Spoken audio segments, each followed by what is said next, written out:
ดื้อเห็นนั่งจับจับคนเลย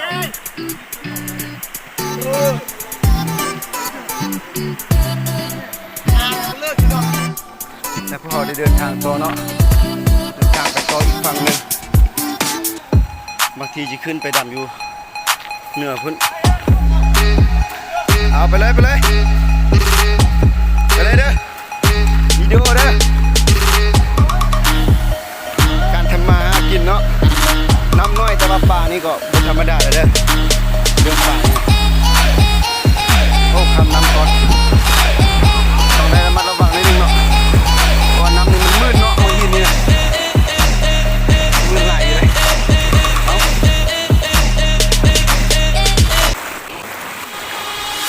เอาอ้วนเด้ไปใช่หรอ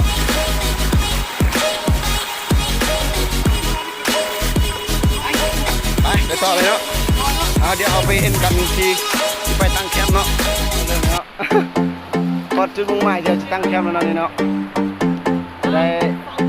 เกี่ยวอุปกรณ์หาป่าได้ตั้งแคมป์ไม่ได้เนาะนี่ดาสหายเนาะจะดำป่าหาป่าปิดคลิปเลยปิดคลิปเลยนี่กับซันนี่เนาะพี่น้องในที่สุดเรากับพ่อหาปลาแล้วเนาะไม่นะปิดคลิปซันนี่เลยเนาะมาเบิ่งปลากันเนาะเดี๋ยวมาดูมาไปเลยเนาะนี่เนาะโอ้ยเนาะแค่เนาะคนงานเนาะนี่แค่คนหมดเข้าแล้วเดียวกันสับแค่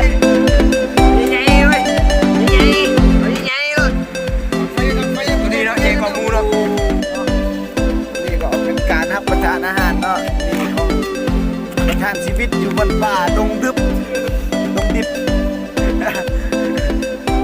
อันนั้นก็ยังมีเนาะยังมีผู้เจ็ดทางตรงนี้ผู้สินี่ก็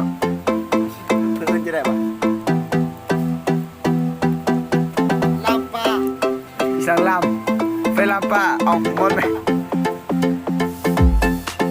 อันนี้ก็เป็นป่าดงทึบหน้าเนาะเราจะไปทำมาหากินนี่คืออาวุธอวดกันแล่นเนาะ